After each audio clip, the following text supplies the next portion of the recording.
Alright folks, today we're working on correcting number 15 and 16 on our mock EOC. So number 15 is a little longer than number 16 is. Well, let's take on number 15 first. So which transformations can be formed on the graph? F of x equals x squared. That tells us this is our parent function.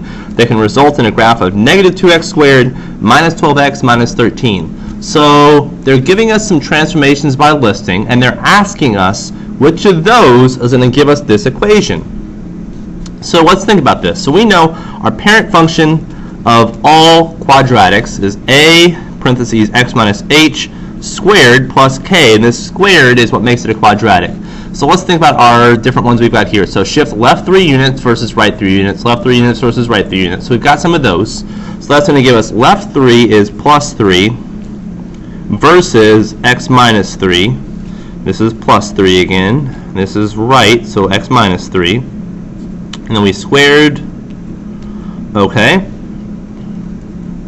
Stretch horizontally by a factor of 2, which says we know A is our vertical stretch. Factor of 2, factor of 2, factor of 2, so there's 2 in front of all of these.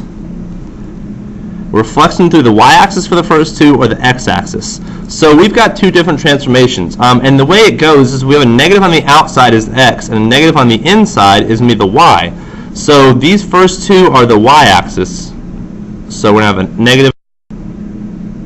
Shift down by 5, down by 5, up by 5, down by 5. So down by 5, down by 5, up by 5, and down by 5.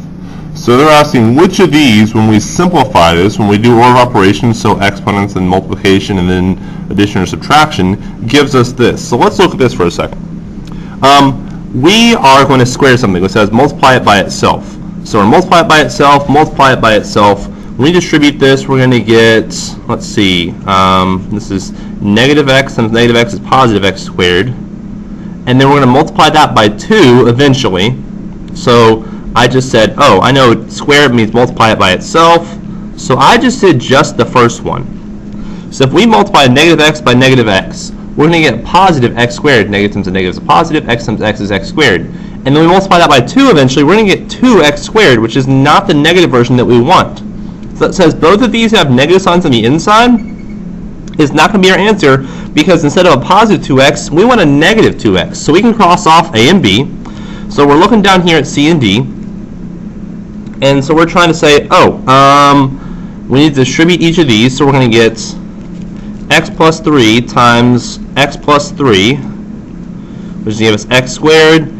3x plus 3x is 6x's plus 9 versus x minus 3 times x minus 3, which would be x squared minus 3x times minus 3x is minus 6x, and then plus 9 as well. So the big difference here is it looks like this middle sign. First term the same, second term middle sign's different, last term the exact same. So we multiply this by a negative. A positive times a negative is a negative, so we get a negative here. We get a negative here and a negative here. So we get a negative, and a negative. Doesn't matter if we add 5, we're still going to get a negative. This one though, negative 2 times x squared is going to be negative 2x squared. A negative times a positive, sorry, negative times a negative is a positive, so that gives us a positive x unit. We don't want positive x units, so D is definitely not the answer. C definitely is. All right, let's look at 16. What is the equation of this circle? So, equations of circles. Mr. Seaman, we haven't seen this before, and that's totally true. But you were given this formula sheet. So let's take a look at this formula sheet and just see if we can find the word circle on here somewhere. Oh wait, circle, circle. Ooh, there's circle right there, conic sections. So I'm going to copy this down. I'm not going to change anything. So I've got x minus h squared plus y minus k squared equals r squared. And it tells me on the right side of this, so I just copy this down. It tells me I need a center to plug in and I need a radius to plug in. So I need a center, which is hk, and then I need a radius of r. R is my radius. So let's look at the graph and see if we can find those two pieces of information. Center. We know what the center of a circle is. It's just that point in the middle, and we know that. Go back 1 and go up 2. Our center is at the point -1, positive 2. Our radius. So when we find the circle, the radius of a circle, we just count from the center to the outside. So we count over 1, 2, or 3. Looks like 3. 1, 2, or 3. 3 that direction as well. 1, 2, 3. 3 that direction. or 1, 2, 3, that direction, we can figure that out, that our radius is equal to 3. Then all we have to do is take that center we found, take that radius, and plug it in the spot. Looks like h is -1, k is 2, so x minus -1 squared plus y minus 2 squared equals 3 squared. So I'll look at my answers. It looks like I'm not going to square this outside one, so I'm not going to multiply by itself.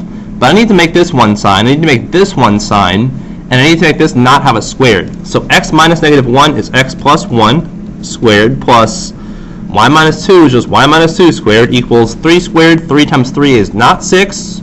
I swear to goodness, if you guys put A or B, it makes me so upset. 3 squared is going to give us 9, which says we're looking at answer C. So we had to look at the formula sheet, figure out what it's asking us on the right side of the formula sheet, plug that in, and get our answer. Alright, we're going to talk about both these just a little bit more, so make sure that you hold on to this today, and then we will get to working on the rest of our stuff.